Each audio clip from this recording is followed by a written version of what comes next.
Welcome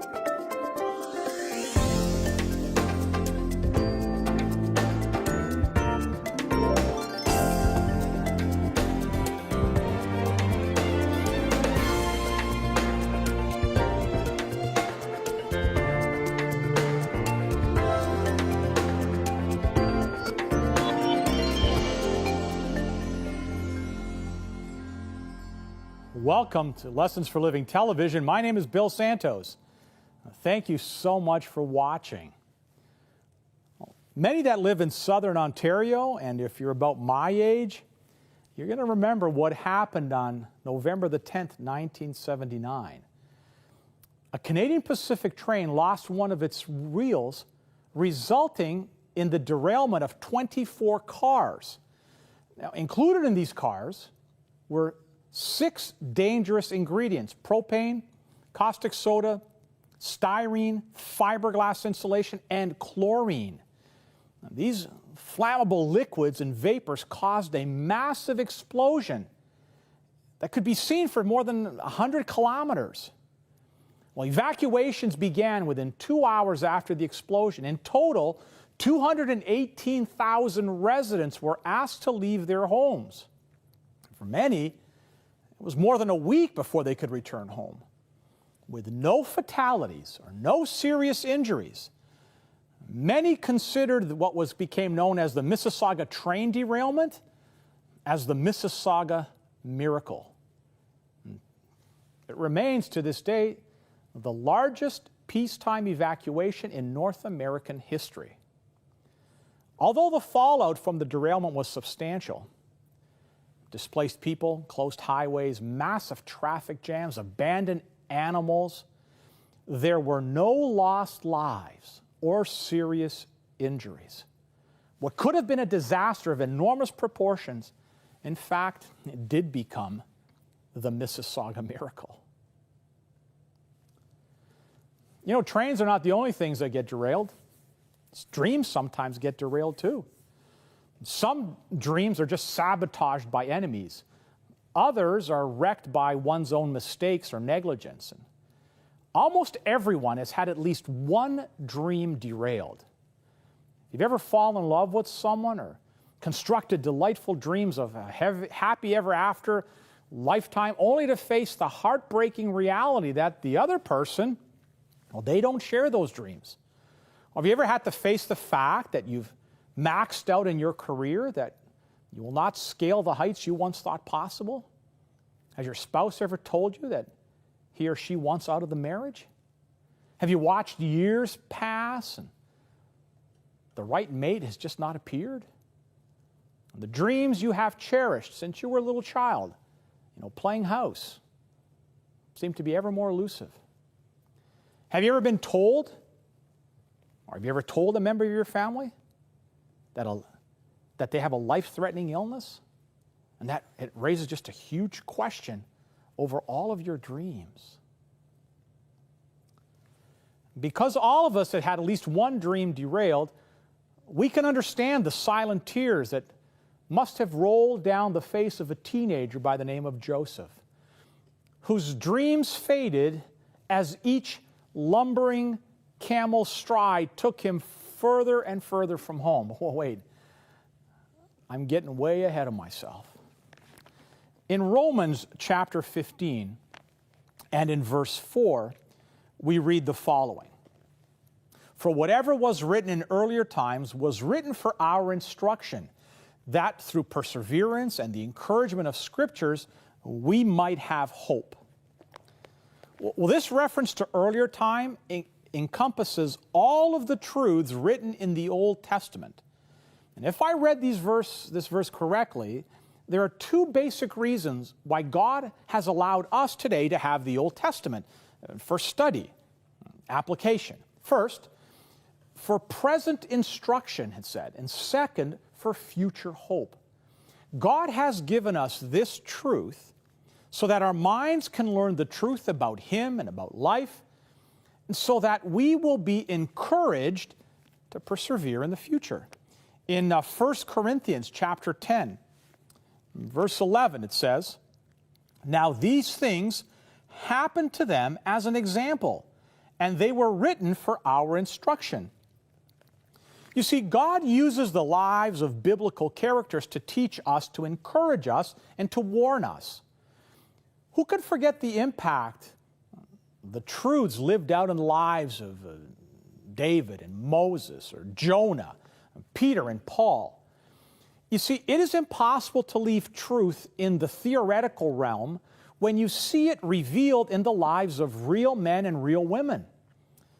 That's what these divinely inspired biographies do. They distill truth and then they weave it into the fabric of everyday living.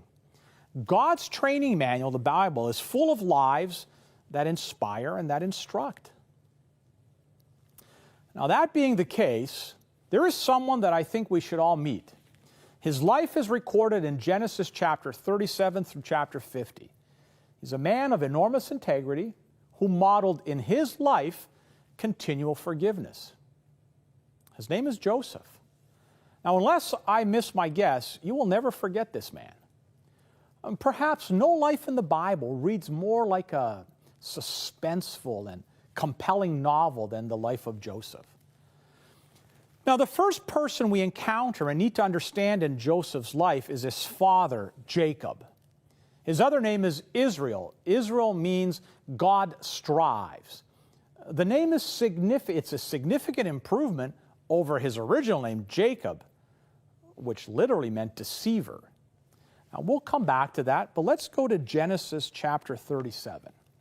And we're going to begin here at verse 1. It says, "Now Jacob lived in the land where his father had sojourned, in the land of Canaan. These are the records of the generations of Jacob. Joseph was 17 years of age, was pasturing the flock with his brothers, and while he was still a youth, along with the sons of Bilhah and the sons of Zilpah, his father's wives, and Joseph brought a bad report about them to their father. Now Israel loved Joseph more than all his sons, because he was the son of his old age, and he made him a multicolored tunic." Now, Jacob was an aging man when Joseph was born. Joseph, it says, was the son of his old age. The name Jacob, the deceiver, was appropriate since that had been his nature since the time he was a very young man. Not only was Jacob a deceiver, he was a very passive father. Here in this ancient story is a classic example of a man that was too busy for his family, too preoccupied and unconcerned with what it meant to be a good father, too passive to deal with what was occurring in the lives of his own children. And right here we find our first point of instruction. You know, in an article that appeared on the website azcentral.com, some interesting points were raised about the role of fathers, particularly fathers, in a child's development. Here's what the article said. "Fathers are cited more than mothers in issues such as psychological maladjustment, substance abuse, depression, and behavioral problems, according to research done by Ronald Rohner, director of the Center for the Study of Parental Acceptance and Rejection in the School of Family Studies at the University of Connecticut, and his colleague, Robert Veneziano. They also found that a father's love helps prevent the development of these problems and can also contribute to a child's good physical health. You see, a father's job begins the second the child is born. An emotional connection to the father, they say, helps with the development of cognitive and motor skills. It also helps with the child's ability to bond and attach to others. But the crucial time is the teenage years. That's when the father teaches the son limits and rules. That's when the father shows the son literally how to be a man. Because Jacob was getting up in years, he loved his son Joseph to the utmost. His great love for Joseph was underscored by the fact that Joseph was the child of Jacob's beloved wife, Rachel. Now keep in mind that from the time of his birth, Joseph was his father's favorite. He was the firstborn of the favorite wife Rachel. He was the son of Jacob's old age. He was different from his brothers in character and in attitude. And perhaps Jacob favored him for these reasons. Unwisely, however, he showed his great favoritism.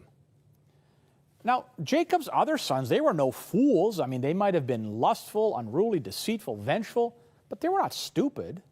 I mean, they quickly realized by the highly visible evidence of their father's indulgences towards Joseph that he was the pet in the family.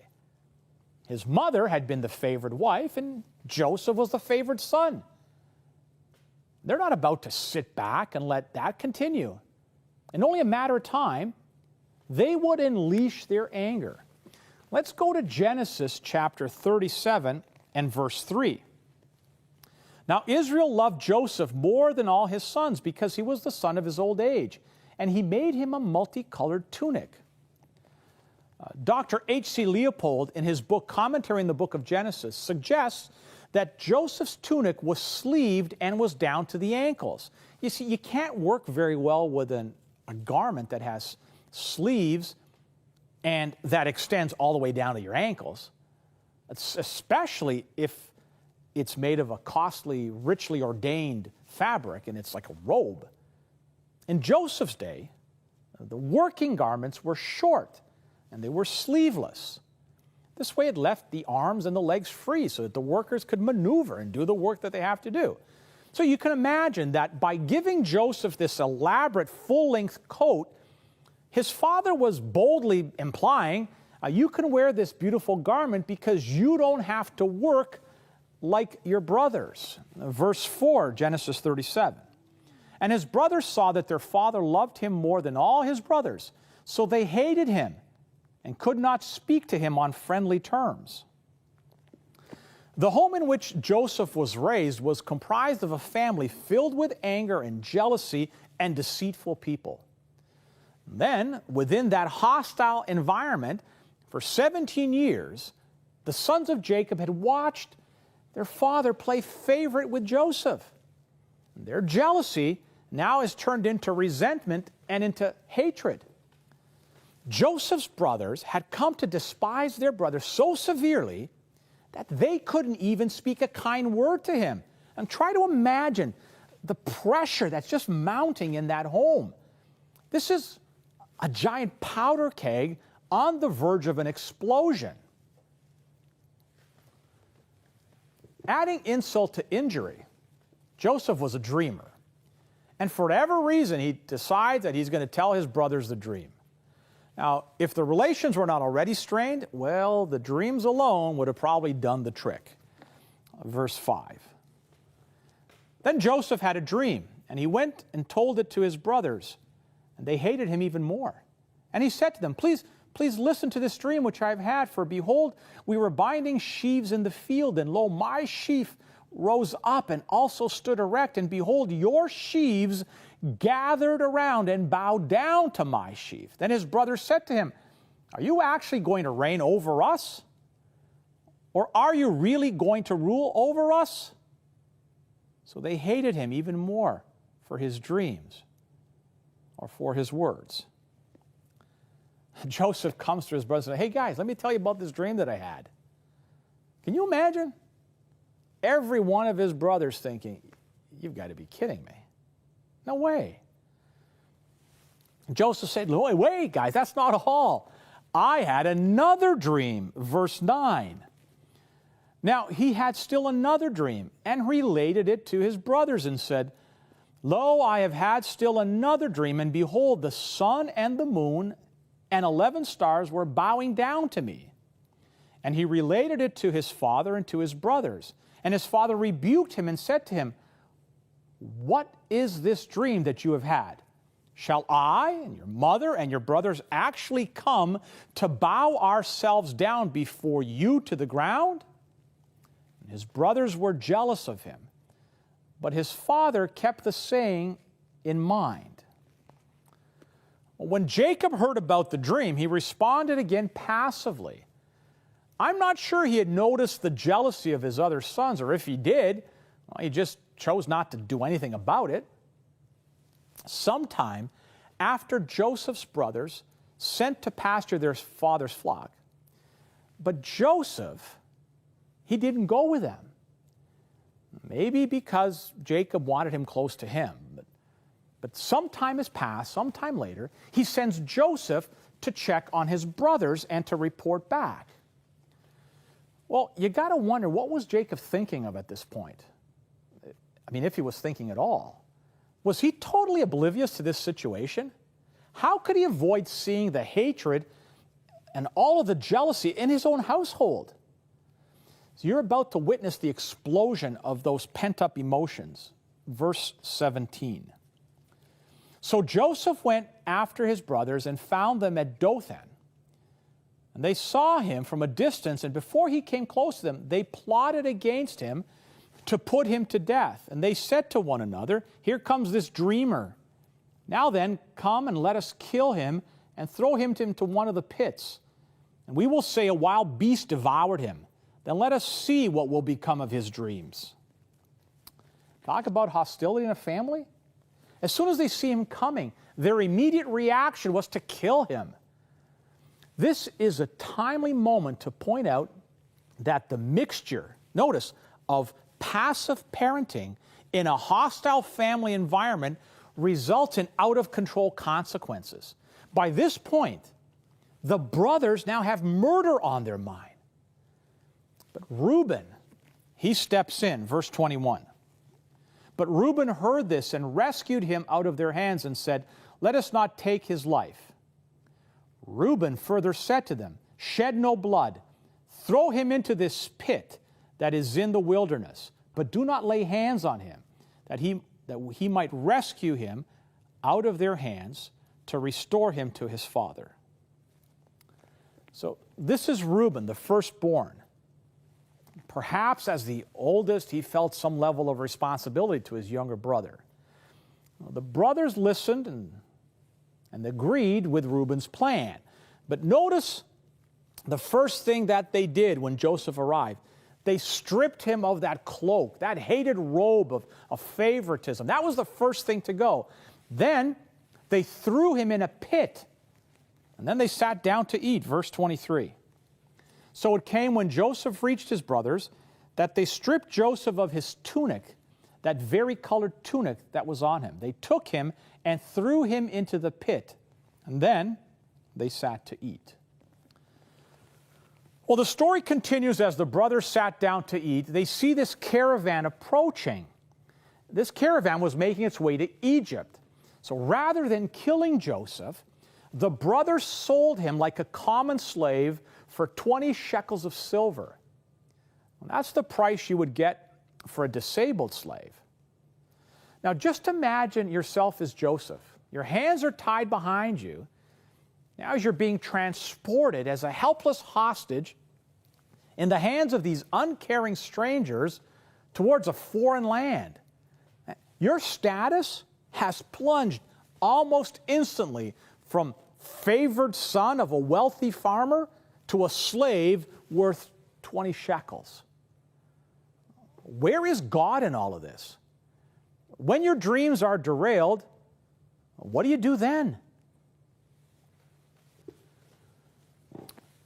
Well, when Jacob saw the bloody evidence and came to the desired conclusion that his beloved son Joseph was dead, I wonder if that night, as he sat there alone and tormented, I wonder if he might have realized his own failure as a father. I wonder if he poured out his heart to God in anguish. No action is more powerful than prayer. I realize that the biblical story does not state that Jacob turned to God in prayer, but surely he must have done so. I mean, where else was he going to turn for hope? You and I, we can find strength to endure and the power to recover in prayer. I like to think that Joseph turned his situation over to God in prayer, even as that caravan was making its way to Egypt. Surely he knew, even at 17, that his only hope now came through God's faithful intervention. Surely he must have cried out to the one who was in control of his future. And we must do the same thing. So here we leave Joseph in a most precarious of circumstances, abandoned by his brothers, left at the mercy of these ruthless mercenaries, en route to a destination totally unfamiliar to him. The teenage son of Jacob had nowhere to look but up. And again, I'm convinced that that's exactly what he did. You see, when the world throws you into a dead end, God says, stand firm and see the deliverance of the Lord. When the world says it's impossible, the Word of God says, with God, all things are possible. When the world says there is no way, Jesus says, I am the way, the truth, and the life. When you face a dead end in your life, God can always find a detour. Joseph did his part. His philosophy was simple. Never give up. Use whatever you have. Trust God will find a way. Let's pray. Father in heaven, please take the broken pieces of our lives and our shattered dreams. Mend them. Make us whole. May we turn to Jesus at life's most trying times and find the peace that only He can bring. Please bless each and every viewer today. In Jesus' name, amen.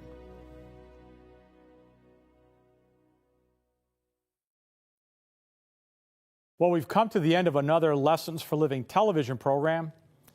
Thank you so much for joining us and for tuning in each week. And please help us get the word out. Let your friends know we're on the air. You know, Joseph has only begun to experience some of the darkest moments in his life.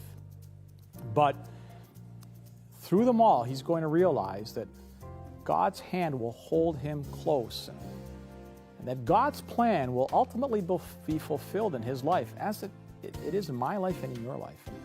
So I hope you're going to join us over the next number of weeks as we continue to study the life of Joseph.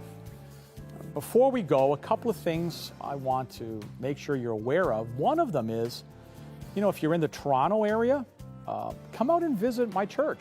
We're the Harmony Adventist Church. We worship at the Wellspring Worship Center. We rent some space there on 89 Center Avenue. That's Center Avenue, not Center Street. That's Willowdale Avenue, south of Steeles, north of Cummer. And so we're there every Saturday at 10 o'clock for Bible study. And then at 11:30, we have our worship service. Now, we're not a huge congregation. We're a small group. But you know what? We'll love you. We'll minister with you, and we'll support you. And I'll tell you, you're going to find a wonderful group of believers there. So trust me on that one. Now, if you live outside of Toronto, if you're watching us in Alberta or some other province, and you're saying, well, I'd like to find a church family that I can be a part of and worship with, then write to me. Either through the website, l4ltv.com, or my direct email, which is bill@l4ltv.com. Tell me where you live, and I'll refer you to a church. I'll put you in contact with the pastor of that church. And there's lots of wonderful congregations across this country and places that will support you, like I said, and will minister to you. On the website, l4ltv.com. I would encourage you to visit the website, because on the website you'll see what's coming up in the next few weeks.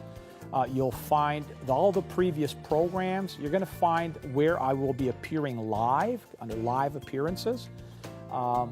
You will also have, there's a section on biblical answers. So if you have a Bible question, you want to send it to me, I'll answer that. There's also some archived presentations that deal with things like what happens to us when we die, which day is the Sabbath, what is heaven like, who or what is 666.